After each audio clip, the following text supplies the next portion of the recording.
ஐந்து கரத்தனை ஆனை முகத்தினை இந்தின் இளம்பிறை போலும் ஈற்றனை நந்தி மகந்தனை ஞான கொழுந்தனை புந்தியில் வைத்தடி போற்றுகின்றேனே.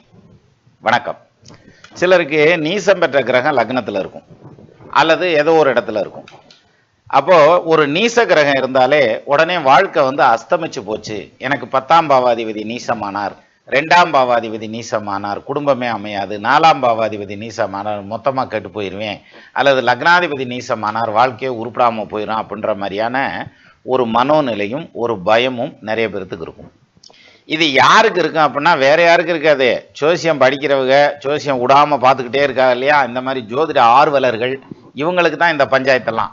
ஏன்னா ஜோசியமே தெரிலன்னு வச்சுங்களேன், ஒரு பிரச்சனையும் இல்லை, வர்றது வரட்டும்டா பார்த்துக்கறலாம்டான்ற மாதிரி போயிடுவாங்க. ஆனால் இந்த ஜாதகத்தை பற்றி ஜோதிடத்தை பற்றி தெரியுதுன்னா நீச கிரகம் இருக்காமா, நீச கிரகம் அந்த பாயிண்ட் வந்துடும். அப்போ எல்லா நீச கிரகமும் பாதிக்குமா அப்படின்னா பாதிக்காத. அதுக்கு ஒரு எடுத்துக்காட்டு வச்சுக்கிறோம். இந்த ஜாதகத்தை எடுத்துக்கங்க.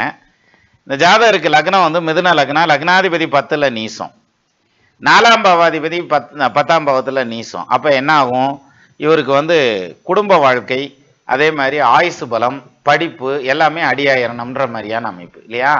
ஆனால் ஆக்சுவலாக இவர் ஒரு ஆடிட்டர். எப்பா புதன் தான் கணக்குக்கே அதிபதி, அவர் நீசம் ஆயிட்டார், அப்புறம் எப்படிப்பா ஆடிட்டர் அப்படின்னாக்கா அங்கே தான் இருக்குது விஷயம். இப்போ பாருங்க, புதன் நீசமான மாதிரி இருக்காரு, ஆனால் இவர் போலி நீசம். ஆக்சுவலாக இவர் பயங்கரமான பலத்தில் இருக்கார். எப்படி தெரியுமா, புதனுக்கு வீடு கொடுத்த கிரகம் குரு, அவர் ஆட்சி ஆகி நிற்கிறார். நீசன் என்ற ராசிநாதன் ஆட்சி உச்சமாகவே நீச்சபங்க ராஜயோகம், அங்கேயே ராஜயோகம் வந்துடுது.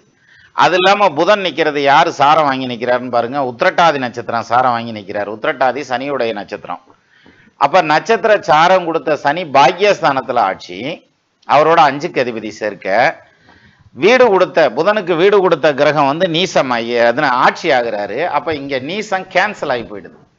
ஸோ இங்க புதனுக்கு பயங்கரமான உச்ச பலன் வந்துடுது. அதனாலதான் இந்த ஜாதகர் பிறந்தது பாருங்க, கிட்டத்தட்ட 17-18 வருஷம் சனி தசையில பிறந்திருக்காரு.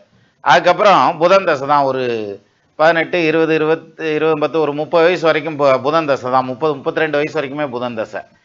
அப்போ இந்த புதன் தசை தான் இவரை படிக்க வச்சு பெரிய ஆளாக்கி எல்லாமும் கொண்டு வந்தது. அப்போ ஒரு நீச கிரகம் இருக்கு அப்படின்னதுமே உடனே இந்த ஜாதகம் ஒன்றுக்காகாம போயிடும்.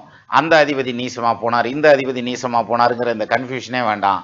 நிச்சயமா அதுல ஏதாவது ஒரு விடுதல் கொடுத்து தான் ஆண்டவன் படைச்சிருப்பான். நீங்க பயப்படாம இருந்தால் மட்டுமே போதுமானது. சரியா? நீச கிரகம் இருக்கட்டும் சார், பார்த்துக்கலாம், வரட்டும் சார், மலையோட மோதி பார்ப்போம்,